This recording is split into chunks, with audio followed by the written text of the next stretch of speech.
Welcome to Mahalia's current season 8, 2018. I'm your boy Rich Murray, alongside my co-host Chardonnay. Now tonight we got two special guests in the building. They go by the name of Kite. First of all, you know they're Caribbean flying, so I want to know how they arrive at this name Kite. Tell me, sir. Well, it's the only marketable four-letter word we could think of. And but honestly, it's just like a Bajan culture thing as well. You know, the kites, and they fly best against the wind, going against the grain, you know. So that's how we came up with the name, I think. So y'all met one another from school days. How the band came about?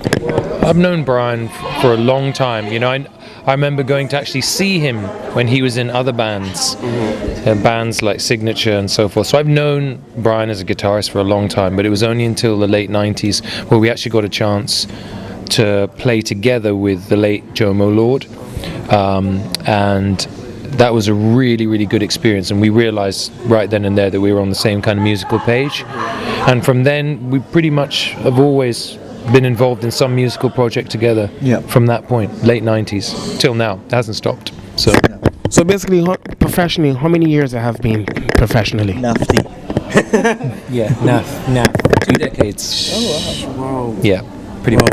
No, that's very interesting that y'all still relevant and keeping the vibe coming out there. It's really keep up the good work, though. I must say that. Very much. Thanks. No, when you have a really good chemistry musically with someone, it's rare. We've been told by people that we look up to that if you ever find that kind of chemistry and ability to work together with somebody else, you should really hang on to it and value it and not take it for granted, because it is actually quite rare.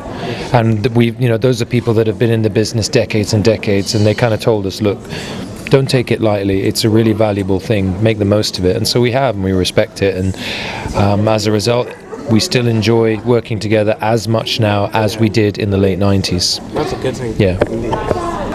Where is the best places that you guys have performed? Wow. Yeah. that use all over. We've been a lot in the States as well. You know, on the eastern coast.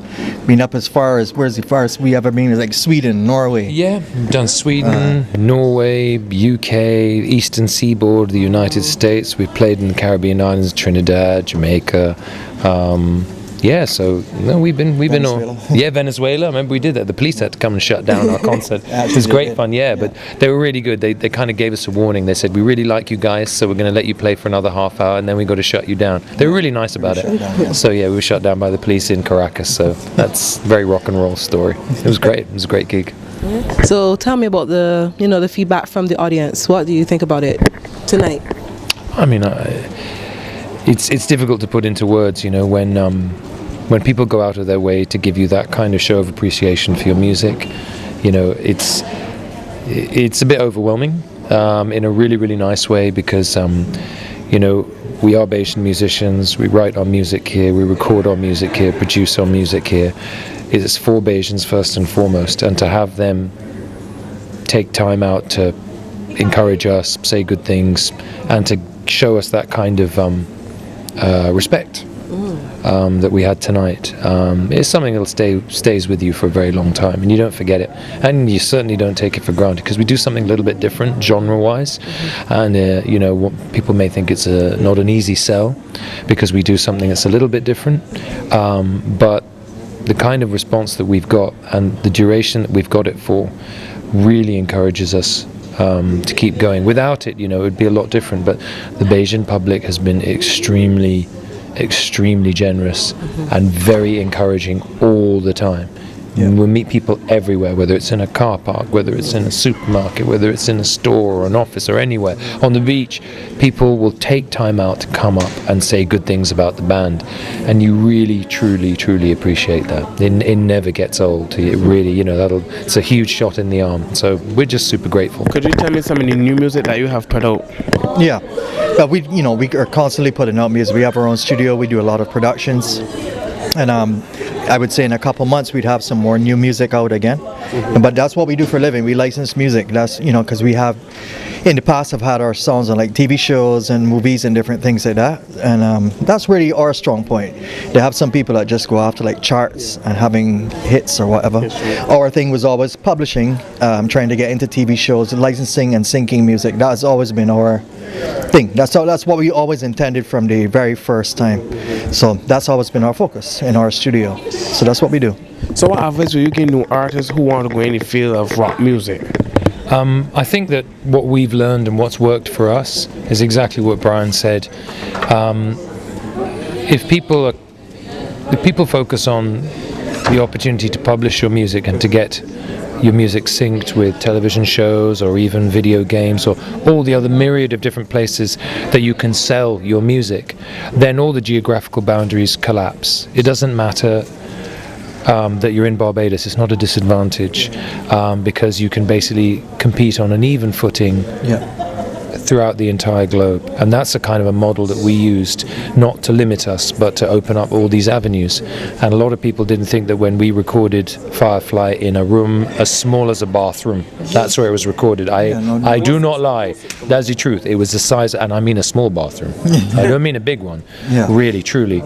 We never thought in the beginning that would make its way onto prime time shows in the US. So it's about up here. It's about realizing that for rock musicians coming through now, I think that there are a lot of avenues open to them, regardless of where they are, whether they're in Barbados or. So I think that with technology the way that it is in terms of collapsing geographical boundaries, the situation is even more promising for them now than perhaps it was when Brian and I started working together. So the prognosis is pretty good. I would just say that it's not where you start, it's where you're going, how dedicated you are. And y'all are definitely showing that. Definitely. I think dedication is very important. You got to be a hard worker. And you know, at first when you start, you just think, well, some people think that, you know, oh, this is an easy way to pull girls or whatever like that, but that wears off pretty fast, right?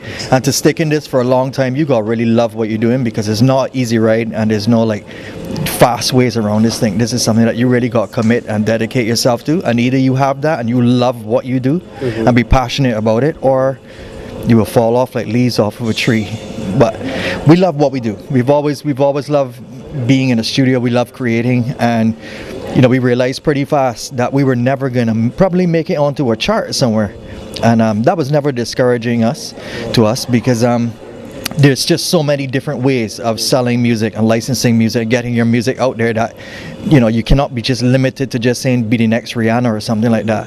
That's not for everybody, but that does not mean that you cannot be successful in music, because there's so many different ways in it. It's a huge industry, right? So you can't be limited like that. Before you go, what's the most craziest moment you encountered from a fan while on tour?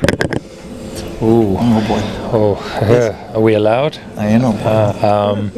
Sure. I let JJ take this one for sure. Okay. All right. Well, here goes. I distinctly remember looking across the stage at Brian. I won't even tell you what country we were in, but I remember looking across the stage at Brian, and as God is my witness, there was a huge, really, I think he must have been a college football player. He was a big guy, like 6'8", pouring a beer down Brian's throat whilst he was playing guitar. Now that in of itself is pretty incredible, because Brian didn't spill any of the beer. He carried on playing because he really valued the guitar, so he didn't want any beer to get on it. But what was even more impressive was the fact that there was a girl behind him who was grabbing him whilst he was playing. And I can't really tell you too much detail and the manner in which he was grabbing it. But all I can say is that he was 100% professional, dedicated to his craft, and did not stop playing through the entire thing. But that was a very odd moment. Yeah.